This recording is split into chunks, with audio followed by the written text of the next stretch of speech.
CWyatt-Morley3, who is the founder and executive director of an organization called WOMEN and AIDS, AIDS.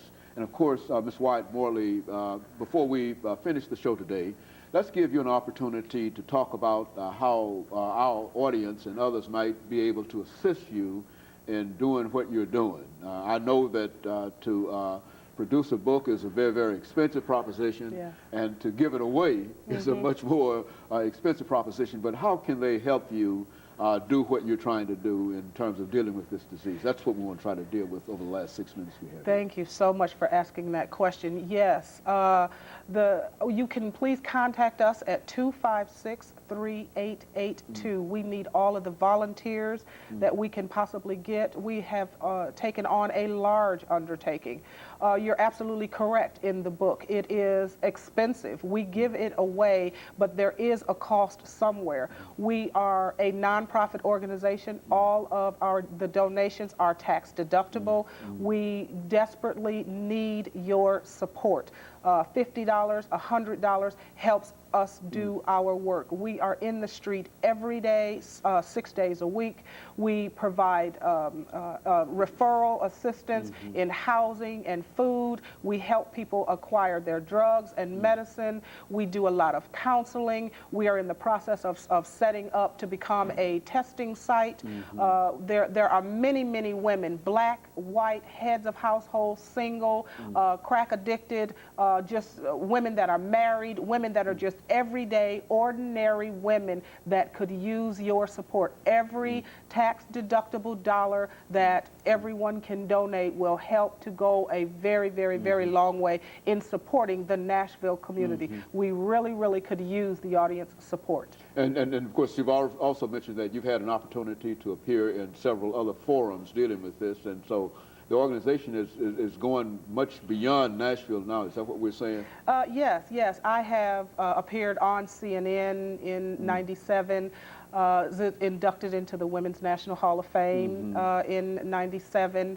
Also, I do a lot of work in Bangkok, Thailand. The organization is setting up an office prayerfully in Bangkok, Thailand soon. And so we are internationally known, but the work here in Nashville area is intense, entrenched work that we desperately could use the support of the local community. And again, every tax-deductible dollar that they give goes right back into the community. If anyone is aware, there is no dollars in nonprofit living. There is no dollars, so we could definitely use your support. Now, Women on Maintaining Education and Nutrition has been funded through the Centers for Disease Control, Congressional Black Caucus dollars, in 1999. So we currently and presently are under a grant. However, that is for one specific program, but the overall programs where, example, we offer free massage therapy to the community. Well, there's a cost for that, which again, we could use your tax-deductible dollars. There is a cost in the books that we give away. Again, we could use your tax-deductible dollars. Also, as you had mentioned earlier, I am producer of Reasons to Live, Women, Their Families, and HIV, and there's a cost associated with that. Again, all of the monies that come into our organization are put back into the community, used to help infected and affected females living and coping with HIV and AIDS. We also have an outstanding youth program. We have a youth peer educator who goes into the schools, goes out into the communities, and our youth peer educator, his parents are individuals living with the disease. So he is able to give a first-hand account of what it is to be a young person who is totally affected by this disease. So again, people's tax-deductible dollars are greatly needed to enhance and expand our youth peer program as well. You know, we've got about a minute and a half, and let me allow you over this last minute and a half to sort of talk about something that you simply felt that you had to talk about before we end the show today. Something that's top priority in terms of your mind as to what we might be able to do and what you might be able to do or others might be able to do dealing with this disease?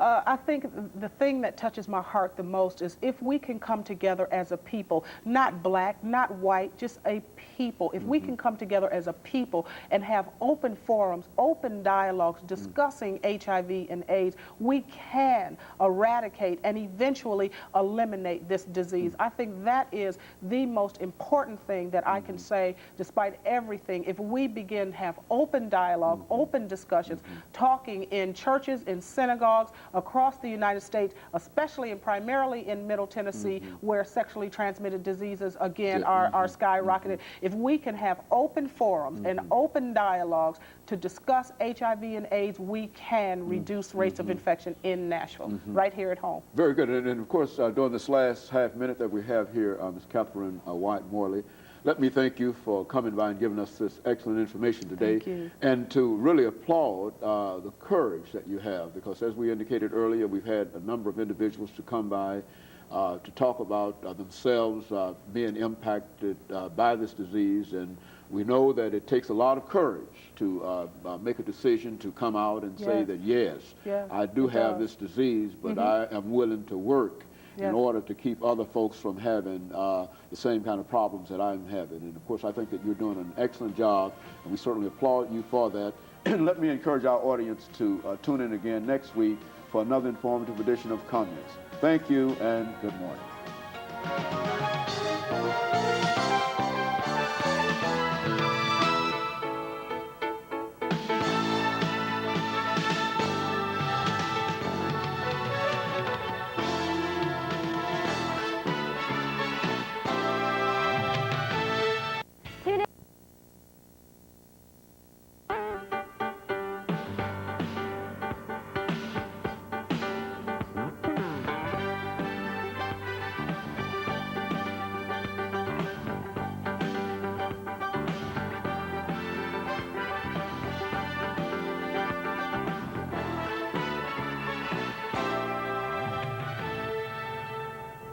Thank you and welcome to the show this morning. The topic this morning is a profile on Clarence Kilcrease.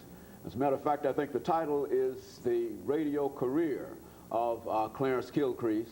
And of course, we have with us to give us that information, Mr. Clarence Kilcrease himself. And of course, Clarence, let me welcome you to the show this morning. Thank you, Dr. Haney, and let me say thank you for the invitation. You know, I think, Clarence, you are well known throughout the community and throughout Tennessee, and indeed many other areas outside of community in Tennessee. And so I think it's a real privilege for us to have you here tonight, this morning, to talk about what we consider to be some very, very important information dealing with not only your radio career, but the kind of information and the light that you might be able to throw on exactly how to do certain things dealing with making success in a viable radio career. And so let's start that off by giving you an opportunity to talk about Clarence Kilcrease, to talk about your background, your education, and some of the things that were important in terms of your career, eventually getting you involved in radio.